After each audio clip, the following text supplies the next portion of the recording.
Ladies and gentlemen, I showed you earlier how to actually set up your own router with adguard DNS, and of course you can use it's for any of these privacy DNS providers. There are a lot out there, but one of the big ones are adguard, and that's the one that I'm using right now. So now I will show you how to use the dashboard and how to use how to set up rules on with adguard. So the first step is that of course you have your DNS in your router. They have to point to the DNS servers that you get from adguard. Then when you're done with that, then you have to connect your router by pressing like I have right here. You have to create a new device, and then you have to say device type router. Here's how I have Mike's router. Then you have to connect it. So with its static IP address, and that is quite easy. You just press one button, and if it's not a static IP address, then you just need to know that once in a while your router might change its IP address, and then you have to reconnect. And again, it's just one click, reconnect, and then you. And then that is done. So whenever you see this one is reconnected and it's okay, then you're happy, and you can also test it. There's a test page somewhere where you can see whether you have whether it works as it should regarding your router. I cannot find it right now, but I want to focus right now on the rules instead. We can see the statistics right here. So I have my request. I pay for 10 million requests per month, and it will be reset like the 1st of July again. Right now I've used 500,000 of the 10 million requests. So that is actually that is quite good. That is quite cool. I have enough for the whole month, because if I multiply, now it's 9th of June, so if I multiply this by 3 or something like that, then I get like 1.5 million requests. So that is really, really good. The number of devices right now is just one, because I only have the router connected. I don't have any other devices, but of course you can connect single PCs to it if you want to. And the number of servers is 1 out of 5. The reason why you want multiple servers sometimes is maybe you want one server for your family, where you have blocked a lot of sites, and then maybe you have another server for yourself where all of those sites are actually open. So that is one situation. You can also have maybe you use it for your local company, so then you can have a company network that goes to a company server with a certain specific set of rules, and also you also get statistics based on these servers right here. So those are the two reasons for actually having multiple servers, that you want to have different rules, and also that you want to split up the statistics on each server. Yeah, so the blue bar right here, that is, let me just see if I can see it all. Boom, boom, boom. I'll just do this. Right here. And the blue bars, those are the requests, and the red ones are the ones that are blocked. So right here I had 3,124 requests and blocked 660, and that is actually 21% of all of the requests that are blocked. I had a couple of situations where there was something I could not do, so I had to add a rule right here. That was analytics. I could not go to analytics.google.com. It was blocked per default, so I had to go and say that that should be unblocked. And the way to do that is quite easy. You can press user rules that like I just did right here, and you can, if you pay for the tier that I'm paying for, then I have 1,000 rules that I can add. You just press plus new rules, but there's a much easier way actually to create these rules, and that is if you go back to the dashboard, and then you click. If you click query log right here, I can see that right now I have a lot of blocked requests to NRDP logs Netflix.com. Actually, I don't know why it's blocking that, but then I can unblock that domain if I want to. Then I'll just press unblock right here. And now I have actually created a new rule where I've unblocked that domain. So if I go look back to the dashboard, and I can see user rules. Now I have two rules right here. I'm unblocking logs.netflix.com. and also analytics.google.com. So that is the way. If you have something that suddenly stops working, and you can actually see in your browser console log or in the network log that the problem is that the DNS cannot be found, the IP address cannot be found for this with this domain, then you can just go and unblock it again in adguard in the query log, and then go to rules afterwards, or go directly to user rules, and then you can press add new rule like right here, and then you can say unblock domain, and then you can type it in manually. Of course, it's much easier just to find it in the query log right here, and if it's not some of the first, then you can just search for it. So just search for Netflix right now. So now I've unblocked Netflix right now. So now we actually got three of these requests true. And yeah, so that's fine. I also like that this actually gives me a good overview if I suspect that this is a network issue, then I can actually go here and I can actually see in the query log what is going on. So it gives me an insight to my network, and it's just cool. If you press companies, then you can see where your traffic is actually going. So we have advertising, there's a lot of advertising.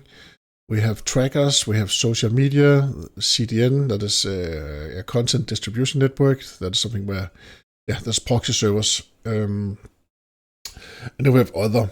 So I don't know how much information I get from that. But usually the blocked ones, those are other. And here I can see top companies blocked. Right now it's Netflix. There's also a lot from Google, YouTube, and Amazon. There was also a lot blocked in there. So it's quite cool. And also Roblox. It's quite good that I can actually see where all of these weird, where all the DNS requests are actually blocked from. It gives me kind of a good overview of what we actually get and where we are using where the traffic actually goes. So that is actually it. And here we have the servers. And if I want to create a new server just for myself with my own rules, then I just press plus create server right here. And I can have up to 5 servers. That means up to 5 different servers with different rules and with different statistics that I can go through. So I'm actually happy, and regarding the price, then it's much cheaper actually for me to actually use this service than it is to set up a Raspberry Pi, which is one of the alternatives. Of course, it's more fun to set up, or at least just as fun to set up a Raspberry Pi, and you feel a bit more geeky when you set up the Raspberry Pi. But this is actually cheaper. This is a cheaper. Personal trial. Okay, I think it is. Okay, that was the old one. Now the new one I have now I have the 10 million requests. So I am pretty sure that I have a subscription. Yeah, I have a subscription also. I would not get 10 million requests. I think it's like, I don't know how many are free actually, 500,000, or is it adguard DNS.io. Let us just check. Products right here. Price the pricing. I'm using the ad blocker on top of that actually. So I can also recommend the ad blocker. I'm using Firefox, and there's an extension for Firefox. So first, when I just use the DNS, then I minimize the number of ads a lot, but I still got some ads. But after adding the ad blocker to Firefox and also Chrome, then I'm told I haven't seen an ad for a long time at least. So yeah, it works really well. I actually also installed the adguard application for Windows. I did not like that one. Nothing worked afterwards. That's not true. But there was a lot of things not working.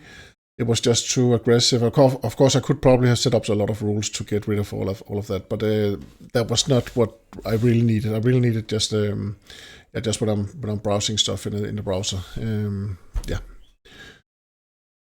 So I'm not using the VPN. There's also a good VPN right here. I'm using another VPN that I have already. So, but of course you can combine those things right there. Let us just look at the right here, knowledge base.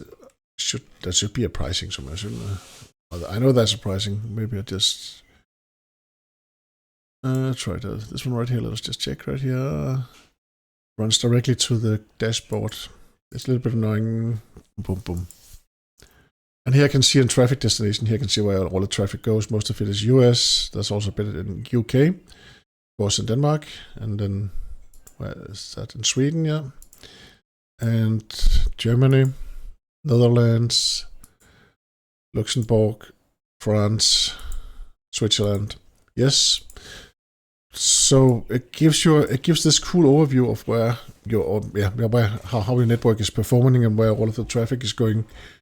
That actually, I really like that. Cool dashboard. Where is the pricing? Adguard pricing. Boom, boom, boom, boom.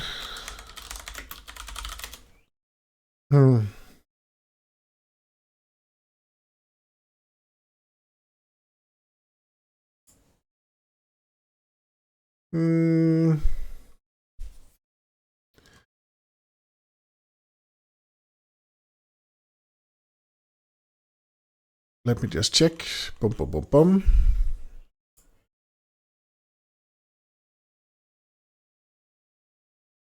Support. Frequently asked questions. What about pricing? Common questions. What's blah blah?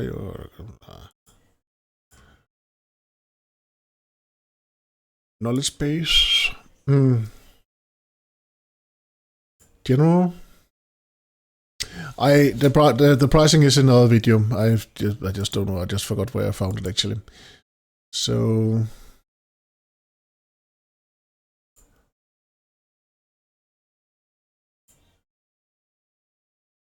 boom, boom, boom.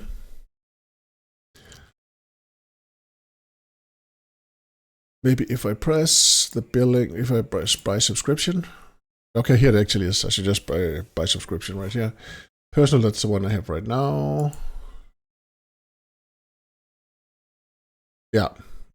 So that is the price, 17 Danish kroners per month. And it's really, really cheap.